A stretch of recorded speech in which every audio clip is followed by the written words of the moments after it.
In this video, I'm going to talk about when it's time to just give up on a read or how to know a read is just not a good one. My name is Josh Gu, and after years of studying the clarinet with some of the best teachers from around the world, I am excited to be sharing my knowledge with you. So go to QuickStartClarinet.com or check the description on this video to see all of the wonderful resources I have to help you reach your clarinet dreams. And of course, subscribe to this channel for weekly clarinet and music tips and tricks. Reeds are kind of a big pain in the butt because all of them are different, and it can be a little bit tricky to really know when you have a good read versus not a good read. So hopefully this video will be helpful on determining that and making sure that things work well for you. I do want to say, though, I have a few other videos on reads that are a little different than this one that may be more of what you're looking for. So one, I have a video about if the reed is the right reed for your mouthpiece and if you're playing on the right size of reed. So check that one out. That one's really good because it sort of goes into what reeds are right for a mouthpiece, how to match a reed with your mouthpiece, and how to find a reed that feels good to you. Whereas this video is going to be a little bit more about you have the right size and brand and that kind of stuff, but it's just a bad reed or an old reed that's dying. Another one that would be really good for you is the how to know if your reed is too hard or too soft. So I'll put a link to that one there too. Also, I'll put the links in the description if I remember. Hopefully I remember. And that one is more about just a really practical and useful test to know if your reed is too soft or too hard, and that may help you actually with the sort of steps in this video to know if the reed is going to work out for you or not. This video, though, is more about the deceptive reeds, the reeds that feel like they might be fine, but they aren't. So for me, again, reeds are complicated. Everybody thinks of them differently. For me, I feel like reeds have a few different variables going on. So the main two are the responsiveness and then also the actual strength. So the response of the reed has to do with how easy it is for notes to come out. And then the strength of the reed has to do with how it's going to respond at different dynamics, how it's going to hold up when you have to do different leaps and things like that. Now, I'm not exactly sure what part of the reed or how the reed works to get those different variables, but I know that they can be really deceptive, where you may have a reed that's responsive and it feels like the notes are coming out immediately, which is great, but it might be too soft, and the good response may be hiding the fact that it's too soft. So then when you go to play something, it may just collapse. It may not work at loud dynamics.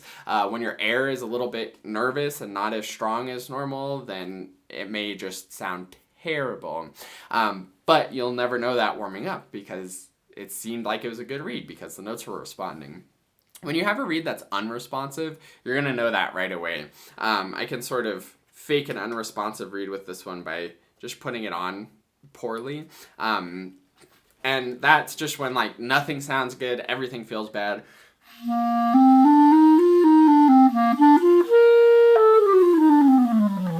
It's fuzzy, gross, bad time playing that reed. So unresponsive reeds are luckily really easy to catch.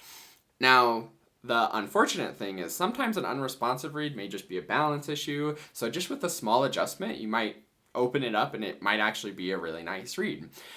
With a responsive reed that's not actually good, you might get something like this. I think this is a bad reed that I picked out. And it sounds fine. If it's wet, it sounds fine. And of course, that's another thing to think about and make sure that you have is that the reed's wet enough, it's on the mouthpiece correctly, because all of those things are going to make a difference too. But if all of that's good, if you've tried to do some warm-ups on it to make sure that you aren't the problem and it's still not good, then you can blame it on the reed. But this reed sounds okay.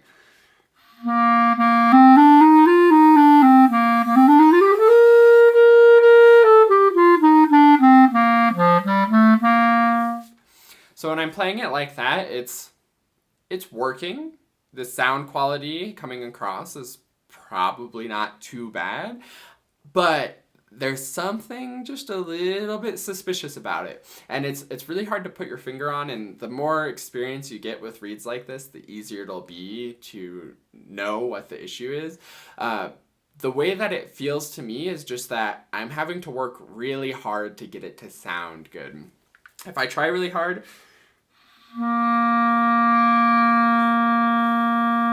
and I play it just right, it sounds okay. But if I change the air just a little bit, or like the embouchure isn't exactly perfect,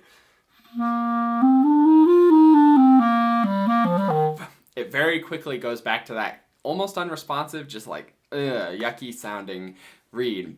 And the reason for that is because this reed's very old. It's probably a little too soft for this mouthpiece anyways, but it just feels like it's broken down. The way that I describe reeds that are ready to be thrown away is it feels like they've lost their springiness. Reeds have to vibrate quite quickly against the mouthpiece, and that's what creates the sound. And when you have a reed where maybe the little cane, that's sort of the way that the reeds work. If you look at the back end of the reed, you can see, maybe in the video, but look at your own reed, you can see there's little holes in there, and the way that the wood grows is it's these little tiny tubes that sort of all grow together. And when a reed is used, it absorbs water and saliva. The enzymes in your saliva can break down those little tubes and sort of break down the structure of the reed, and over time it loses its springiness because all of those structures that hold the reed together have sort of broken down. You can't see this, it's all on a more like microscopic level, but that's to me what it feels like when a reed has gone bad and it's old and dead, is that it's just broken down, it's kind of mushy. Yes, sometimes it responds well, sometimes it plays well, and if you play it just right, it sounds really good, but it doesn't feel like a reed that I can trust, and it doesn't feel like a reed that's going to hold up for a 15-minute, 20-minute, hour-long concert, depending on the piece and the program. These reeds can be really frustrating because, like I said, they're a little deceptive, and you feel like it's going to be fine when you're warming up, and then you get on stage and you're a little nervous, you're maybe a little biting, and it's just terrible. So what I do look for in a good quality reed is something that's flexible, something that feels really easy to just play and it sounds good. I don't have to put in effort to make it sound good. I don't have to play just right to make it sound good, but it can resonate, and the notes come out. I can play all the dynamics. I can play the actual music that I'm going to need to be playing, and it's responsive and clear and easy. That's what I look for in a reed that I want to play on. And if I've warmed up and I have my sort of embouchure going and air going, I can always find a reed that's at least good enough. Even if I have mostly bad reeds, there will always be at least one that's going to work for the day, for the performance. And that's why it's so important to have lots of reeds broken in and lots of reeds going, because you never know when one is going to decide to be bad. But that's what I look for in a reed, is one that I can trust, one that feels like it's going to be responsive. And once reeds have gotten to this sort of like mushy stage where it just feels like it's not holding up, it's not springy, it's not supporting the sound or holding up to the kind of support that I want to put into it, then it's usually past the point of no return. Even clipping reeds like that usually doesn't work. If a reed is working and sounding good, but it's just a little bit soft and like too easy to play, then that's one that you can clip. But once it's to the point where you have to be just right to get it to sound good and you can't trust it, usually those reeds never come back and they're just ready to be thrown out and retired to the kindling pile. So I hope this video has been helpful. In next week's video, I'm actually going to be talking about how we can adjust to a bad reed, because sometimes you're in a performance situation and you have to adjust to the bad reed.